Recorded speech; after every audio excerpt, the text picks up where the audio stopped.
यदि किसी आपराधिक मामले में केवल एक ही गवाह है या ऐसी स्थिति है कि किसी अपराध में कई सारे गवाह थे जिसमें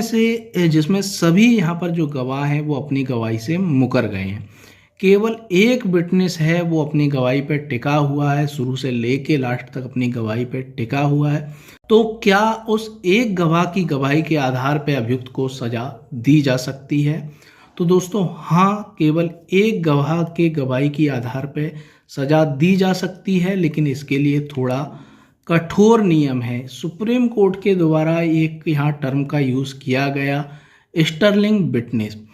यानी कि उच्च श्रेणी का गवाह। एक ऐसा गवाह जो कि शुरू से लेकर लास्ट तक जो भी अपने बयान देता है, चाहे पुलिस के समक्ष यहाँ उसने 161 में बयान दिए या एफआईआर उसने दर्ज कराई तो एफआईआर में जो बयान दिए, यदि 164 सीआरपीसी के अंतर्गत जो बयान हुए वो बयान दिए, और कोर्ट के समक्ष जो बयान दिए उनमें यहाँ पर कंसिस्टेंसी रहती है, उनमें एक यहाँ पर वो शुरू से लेके लास्ट तक एक ही बात यहाँ पर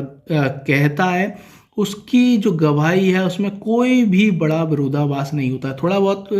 यहाँ पर विरोधाभास हर गवाही में यहाँ निकाला जा सकता है, लेकिन कोई खास यहाँ विरोधाभास नहीं होता है। तो यदि स्टर्लिंग विटनेस है, वो एक विटनेस जो स्टर्लिंग विटनेस है,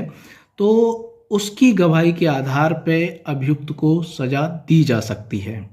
तो दोस्तों सुप्रीम कोर्ट के द्वारा Daya Singh versus state of Haryana 2001, इस मामले में सुप्रीम कोर्ट ने कहा कि यदि कोई गवाह स्टर्लिंग विटनेस की श्रेणी में आता है तो उसकी गवाही अकेले ही दोष सिद्धि के लिए पर्याप्त हो सकती है। तो दोस्तों स्टर्लिंग विटनेस वह गवाह होता है जिसकी गवाही इतनी मजबूत, स्पष्ट और निष्पक्ष होती है कि अदालत उस पर पूरी तरीके से भरोसा कर सकती है, बिना हिचकिचाहट के उसकी गवाही पर विश्वास कर सकती है और उसके आधार पर दोष सिद्ध कर सकती है। तो दोस्तों इसके संबंध में एक और महत्वपूर्ण केस है, ये राय संदीप उर्फ दीपू बनाम स्टेट AIR 2012 सुप्रीम कोर्ट। इस मामले में यह अब निर्धारित किया गया कि जो उत्कृष्ट साक्षी है, यानी कि जो स्टर्लिंग विटनेस है, वो उच्च श्रेणी व उच्च योग्यता वाला होना चाहिए,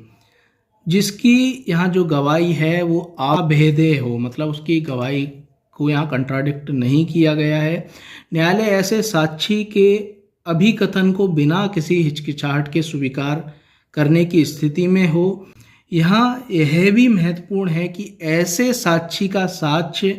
प्रारंभ से अंत तक अवरोधी, यानी कि कंसिस्टेंट होना चाहिए।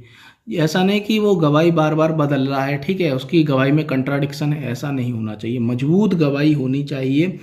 ऐसे साक्षी का साक्ष्य प्राकृतिक और अविरोधी होना चाहिए तथा उक्त साक्ष्य में किसी भी प्रकार का छल कपट या झूठ परिलक्षित नहीं होना चाहिए।